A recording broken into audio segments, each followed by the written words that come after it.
Assalamualaikum warahmatullahi wabarakatuh. Bismillahirrahmanirrahim. Alhamdulillahi rabbil alamin. Wabihi nasta'inu ala umurid dunya waddin. Wassalatu wassalamu ala ashrafil anbiya'i wal mursalin. Sayyidina Muhammadin wa ala alihi wa sahbihi ajma'in. Allahumma fakihna fid din wa 'allimna at-ta'wil amma ba'du. Bismillahirrahmanirrahim. Mari kita melanjutkan ngaji kitab Al-Khulasah fi Usulil Fiqhi yang ditulis oleh Syekh Muhammad Hasan Hitu. Sekarang kita masuk pada pembahasan tentang perintah dan larangan. Al-awamir wan nawahi. Al-faslu tsalitsu, adapun pasal atau subbab yang ketiga, fil awamiri ialah tentang perintah-perintah, wan nawahi dan larangan-larangan. Pertama akan membahas tentang definisi perintah. Apa yang dimaksud dengan perintah di dalam ilmu usulul fikih. Karena nanti ada sedikit perbedaan antara amar, perintah yang ada di dalam ilmu usulul fikih, dan di dalam disiplin ilmu-ilmu yang lain. Awalan, pertama, al-amruh ialah perintah. Arrafa mendefinisikan jumhurul usuliyina, siapa mayoritas ahli usul, al-amro pada perintah, bi'annahu dengan sesungguhnya apa al-amro, al-qawlu talibu ialah pernyataan, at-talibu yang menuntut lil fi'li terhadap perbuatan, bila uluin dengan tanpa kedudukan tinggi, walasti'lain dan minta kedudukan tinggi. Isti'la ini adalah menggunakan nada superioritas. Kalau dalam bahasa sekarang itu adalah nada mendominasi. Pada hakikatnya, amir, orang yang memerintah itu kedudukannya lebih rendah dibanding makmur, dibanding orang yang diperintah. Namun, amir ini ketika memerintah, dia menggunakan nada mendominasi, nada superioritas. Ini yang disebut dengan isti'la. Berbeda dengan ulu. Ulu ini adalah memang pada kenyataannya amir, orang yang memerintah, lebih tinggi kedudukannya dibanding makmur, orang yang diperintah. Jadi itu adalah perbedaan antara ulu dan isti'la. Kalau ulu itu amir memang benar-benar memiliki kedudukan yang lebih tinggi dibanding makmur. Kalau isti'la itu adalah amir berusaha atau mengupayakan agar dirinya itu memiliki kedudukan yang lebih tinggi dibanding makmur dengan cara menggunakan nada mendominasi atau nada superioritas. Ini isti'la namanya. Nah, ini merupakan definisi amar, perintah menurut ahli usul. Yaitu perintah itu adalah pernyataan yang menuntut untuk melakukan sesuatu tanpa memperhatikan kedudukan amir, apakah lebih tinggi, apakah lebih rendah, atau menggunakan nada superioritas atau mendominasi. Ini tanpa memandang itu. Jadi asalkan menggunakan perkataan atau pernyataan yang menuntut agar melakukan suatu perbuatan, maka ini disebut dengan amar di dalam ilmu usulul fikih. Berbeda kalau di dalam disiplin ilmu yang lain. Ulu dan isti'la ini disyaratkan. Artinya kalau di dalam ilmu balaghah misalnya ada yang disebut dengan amar, ada yang disebut dengan iltimas, ada yang disebut dengan doa. Disebut amar, disebut perintah, kalau pernyataan yang menuntut melakukan sesuatu itu datang dari orang yang lebih tinggi kedudukannya daripada makmur, orang yang diperintah. Ini disebut dengan amar. Ada yang disebut dengan iltimas. Iltimas ini apabila perkataan yang menuntut untuk melakukan suatu perbuatan itu datang dari orang yang setara. Amir dan makmur kedudukannya setara. Kemudian ada yang disebut dengan doa. Doa ini adalah perkataan yang menuntut perbuatan yang datang dari orang yang lebih rendah kedudukannya kepada orang yang lebih tinggi kedudukannya. Makmurnya lebih tinggi, orang yang diminta lebih tinggi kedudukannya dibanding amir. Ini disebut dengan doa. Ini klasifikasi di dalam disiplin ilmu yang lain. Nah, kalau di dalam ilmu usulul fikih, perkataan yang menuntut untuk melakukan suatu perbuatan itu disebut dengan amar, disebut dengan perintah. Tanpa melihat apakah amirnya itu memiliki kedudukan yang lebih tinggi, setara, lebih rendah, tanpa melihat itu. Atau apakah amir itu isti'la, menggunakan nada superioritas, nada mendominasi atau tidak, tanpa melihat itu. Yang penting di dalam ilmu usulul fikih yang dinamakan amar, perintah itu adalah perkataan yang mana pernyataan ini atau perkataan ini menuntut untuk melakukan suatu perbuatan. Ini disebut dengan amar. Ini adalah definisi amar menurut jumhur usuliyun, ya. Jumhurul usuliyin, yaitu mayoritas ulama usul. Wasyarrata dan mensyaratkan ba'dul usuliyina, siapa sebagian ahli usul al-uluwa pada al-ulu. Ulu ini adalah kedudukan tinggi. Wahuwa dan adapun al-ulu ayyakuna ialah ada al-amiru, siapa orang yang memerintah, a'la ialah lebih tinggi, rutbatan apanya kedudukan, ini menjadi tamis ya. Apanya biasanya tamis itu simbolnya adalah apanya kalau dalam bahasa Indonesia. Rutbatan apanya kedudukan atau derajat, minal makmuri dibanding orang yang diperintah, dibanding orang yang diperintah. Ulu ini memang amirnya secara kenyataan kedudukannya lebih tinggi dibanding makmur, dibanding orang yang diperintah. Nah, sebagian ulama usuliyin ya mensyaratkan al-ulu di dalam amar, di dalam perintah. Perlu diketahui terlebih dahulu sebelum dilanjutkan pembahasannya bahwasanya di dalam amar itu ada 4 bagian. Yang pertama ada yang disebut dengan al-amir, yaitu orang yang memerintah. Yang kedua ada yang disebut dengan al-ma'mur, orang yang diperintah. Yang ketiga disebut dengan al-ma'mur bihi, sesuatu yang diperintahkan. Dan yang keempat ada yang disebut dengan sighatul amri, bentuk kata perintah atau redaksi perintah. Jadi ada arkanul amr, ada 4. Arkanul amr ini ada 4, yaitu al-amir, al-ma'mur, al-ma'mur bihi, dan sighatul amri.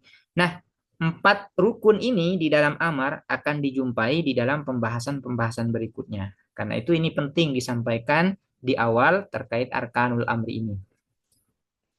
Kemudian, wasyarrata dan mensyaratkan Abul Husaini, siapa Abul Husain al-Basri, siapa Abul Husain al-Basri, al-isti'la'a pada isti'la. Isti'la ini adalah tolabul ulu, meminta atau mencari kedudukan tinggi. Al-isti'la tolabul ulu, ya. Meminta kedudukan tinggi atau mencari kedudukan tinggi. Wahuwa dan adapun al-isti'la ayyakuna ialah ada al-amiru, siapa orang yang memerintah, musta'lian ialah mencari kedudukan tinggi, fi amrihi di dalam perintahnya al-amir, bi ayyat luba dengan menuntut siapa al-amir, al-fi'lah pada perbuatan, bisifatil isti'la'i dengan sifat isti'la, dengan sifat isti'la yaitu meminta kedudukan tinggi. Wa ingkana dan meskipun ada siapa al-amir aqalla ialah lebih sedikit, rutbatan apanya kedudukan, derajat minal ma'muri dibanding orang yang diperintah. Ini yang disebut dengan isti'la. Isti'la ini sebagaimana saya sudah sebutkan barusan, kalau dalam bahasa sekarang disebut dengan nada mendominasi, nada superioritas. Fal'ulu maka adapun al-ulu kedudukan tinggi sifatul mutakallimi ialah sifat mutakallim, penutur, pembicara atau orang yang memerintah. Jadi al-ulu ini sifat mutakallim atau sifatul amir. Sifat orang yang memerintah. Memang al-amir memiliki kedudukan yang lebih tinggi daripada makmur. Wal isti'la'u dan adapun isti'la sifatul kalami ialah sifat kalam, kalimat. Kalam ini adalah kalimat atau perkataannya.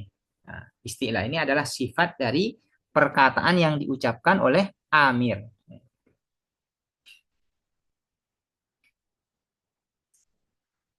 Sekarang akan menjelaskan tentang dalil bahwa al-ulu dan isti'la ini tidak disyaratkan di dalam perintah. Ini menurut ya jumhurul usuliyin.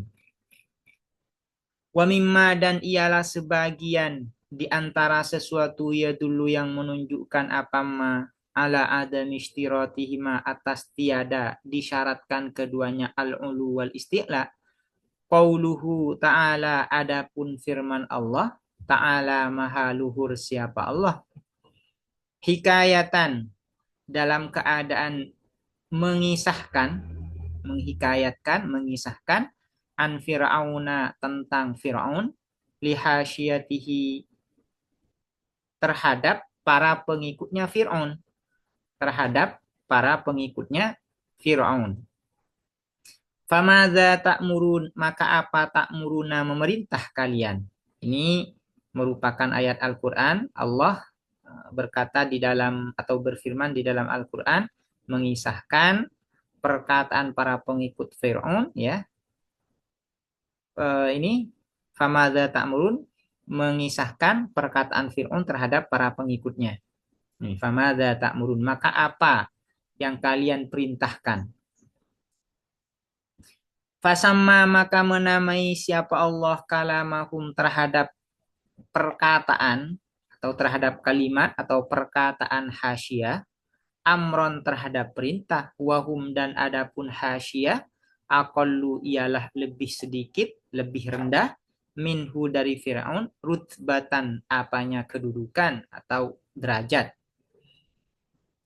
Di dalam ayat ini perkataan ini famadza ta'murun ini adalah perkataan Fir'aun terhadap para pengikutnya. Nah, ketika mengisahkan perkataan Fir'aun ini, Allah mengatakan dengan kata amar. Famadza ta'murun. Jadi menamai perintah. Padahal hasyiyah atau para pengikut Fir'aun ini secara kedudukan, secara derajat ini lebih rendah daripada Fir'aun itu sendiri. Tapi Allah menyebutnya dengan kata amar. Perkataan para pengikut Fir'aun ini Allah menyebutnya dengan kata amar. Nah, ini menunjukkan ya bahwasanya di dalam perintah itu tidak disyaratkan al-ulu. Wala syakka dan tidak ada apa keraguan annahum sesungguhnya apa hasyah kanu ialah ada siapa hasyah yatakallamuna ialah berbicara siapa hasyah ma'ahu beserta Fir'aun biadabin dengan etika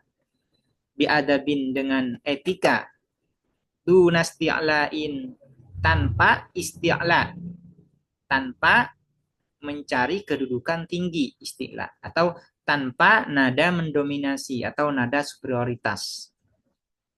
Li'annahum karena sesungguhnya siapa hasyia kanu ialah ada siapa hasyia ya'takiduna ialah meyakini siapa hasyia fihi di dalam Fir'aun al-uluhiyata terhadap sifat ketuhanan. Au yujamilunahu atau bersikap basa-basi atau bersikap baik. Yujamiluna ini bersikap baik atau basa-basi lah kalau dalam bahasa sekarang. Au yujamilunahu atau bersikap baik siapa hasyiahu terhadap Fir'aun alaiha atas al-uluhiyah. Atau basa-basi, bersikap basa-basi siapa hasyiahu terhadap Fir'aun alaiha atas al-uluhiyah. Ini merupakan dalil bahwasanya di dalam amar itu tidak disyaratkan al-ulu dan tidak disyaratkan al-isti'la. Jadi hanya satu ayat ini ya yang dijadikan dalil bahwa di dalam amar tidak perlu ada ulu dan tidak perlu ada isti'la. Wa ayyan kana dan bagaimanapun, wa ayyan dan ialah bagaimanapun, ini menjadi khobar muqaddam dari kana. Wa ayyan dan ialah bagaimanapun kana ada apa al-amru perintah, fahuwa maka adapun al-amru perintah istilahun ialah istilah atau istilah teknis yang disepakati oleh ulama usulul fikih.